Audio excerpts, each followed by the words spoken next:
Mesdames, Mesdemoiselles, Messieurs, bonjour et bienvenue pour ce 5e week-end de la compétition. Nous sommes sur le circuit Greenstone, le circuit de la team Green Duck. Et je suis toujours Georges Dylan et avec moi Jean-Pierre Courdeau. Bonjour à tous. Et donc comme je disais, nous sommes sur le circuit Greenstone, le circuit de la team Green Duck. Et là, ça va être intéressant.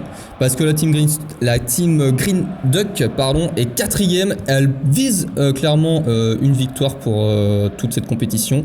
Et on sent le public en folie dans le stade. Je ne sais pas si vous entendez, Jean-Pierre. Ah, la foule est en délire complet. Et on va pouvoir bientôt apercevoir le circuit. On le voit en image et on va le voir détaillé tout de suite. Circuit qui a l'air très très long. Ah, le circuit pas très rapide effectivement. Il va comporter 23 virages et ça peut être très avantageux pour la team Green Duck qui doit le connaître par cœur.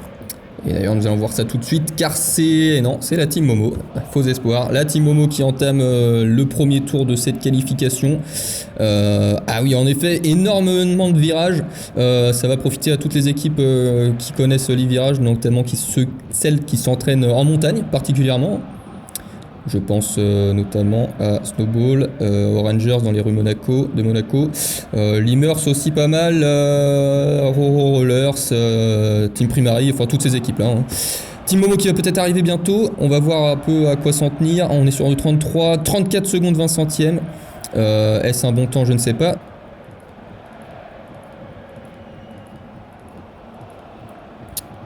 Jean-Pierre Dis combien?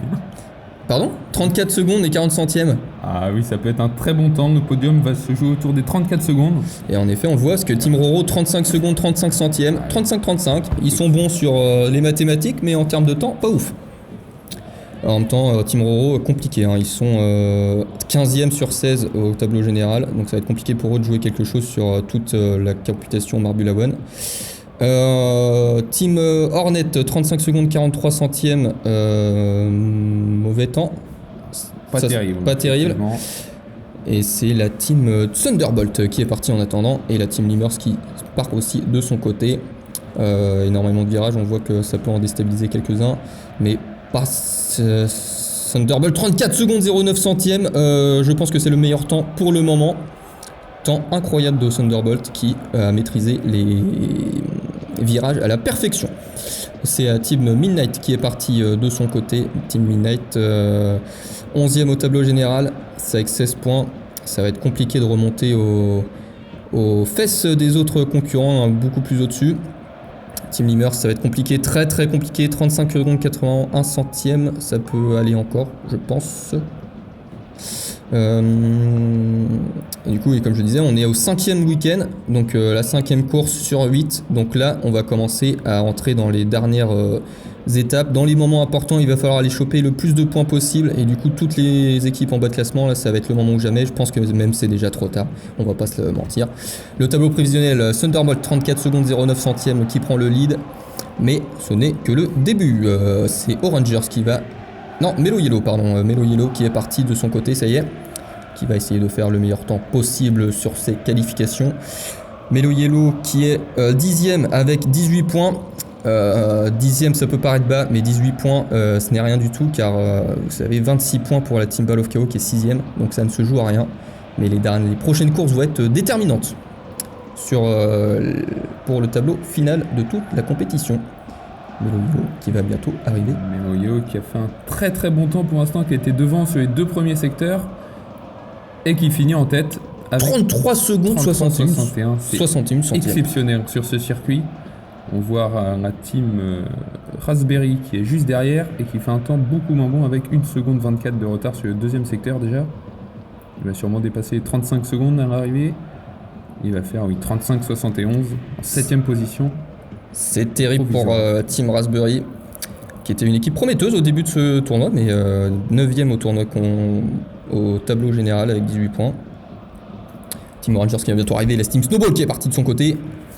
Team Rangers 30 secondes à l'arrivée du avant-dernier virage. 33 secondes 76 centièmes. C'est un très bon chrono qui passe en deuxième position. Seulement 15 centièmes derrière Melo Yellow. Donc pour l'instant, je pense que le podium semble se dessiner en dessous des 34 secondes, à voir sur les prochains concurrents. Et ça fait plaisir pour Rangers, car il a des points à rattraper, 23 points, et il va être temps de remonter s'il veut recoller aux fesses de ses adverses concurrents. 35 secondes, 59 centièmes pour Snowball. Temps milieu de classement, milieu de tableau. Temps mitigé. Effectivement, milieu de tableau, 8ème pour l'instant. Alors qu'il reste peut-être 5 ou 6 candidats encore à passer. Team Ball of Chaos, souvent critiqué. Et pour cause, ça va être compliqué pour lui. 36 secondes, 28 centièmes. Bas de classement là, non? Ouais, 11ème pour l'instant, c'est pas terrible. Il reste encore 5 concurrents. Il va falloir s'accrocher pour éviter la dernière place.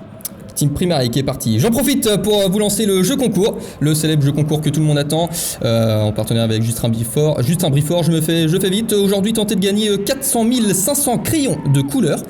Pour répondez à la question suivante. Qu'êtes-vous en train de regarder? 1. Une course de billes. 2. Un tuto coiffure. Envoyez 1 ou 2 au 17 63 98 79 83 0K8 20 98 30 93 ou par SMS au 18 96 73 98 27 98 27 98 02 9 ou alors répondez directement dans les commentaires. Le gagnant sera tiré au sort parmi toutes les bonnes réponses demain lors de la course. Bonne chance à tous. Et en attendant, c'est Team Primary, 39 secondes 49 centièmes. Un temps exécrable, 39 secondes. Il se place 3 secondes derrière les avant-derniers. Il y a peu de chances qu'ils évitent de finir dernier. Hein. Alors les mots vont être durs, mais c'est lamentable pour une équipe de ce niveau. Team Primary, ils sont 5e au tableau général, 30 points. Ça ne devrait pas arriver clairement sur des séances de qualification. C'est une équipe de haut de classement.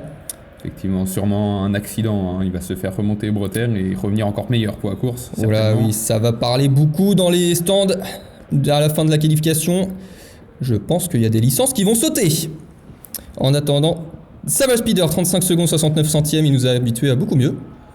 Ça semble un milieu... 10e, milieu Taongo, ça devrait en rester là puisqu'il ne reste plus que 2 concurrents. Et pas des moindres, Team Galactic et Team Hazers. Ils sont 1er et 2e respectivement du tableau général. 2 équipes à suivre. Team Galactic qui va arriver bientôt, je le pense. Dernier virage, oulala, 36 secondes 15 centièmes. Pas terrible, 13e, Hazer était devant au premier secteur. Est égalité au deuxième secteur avec Merno Yellow, donc un temps très respectable. Il touche, il perd du temps sur ce troisième secteur, le virage n'a pas été très bien négocié. Et oui, 34-63, 5e position pour Hazer, il a limité à casse. Et oui, et Creyas quand même très régulier, hein, toujours haut de plateau, et c'est Melo Yellow qui va prendre la pole position demain. Orangers qui suit, Orangers ça va faire du bien à Orangers pour prendre quelques points. Green Duck 7ème, et le dernier c'est donc Team Primary avec ce temps lamentable, Team Primary qui nous habitue à beaucoup mieux. Et ben on espère qu'il fera beaucoup mieux lors de la course en tout cas.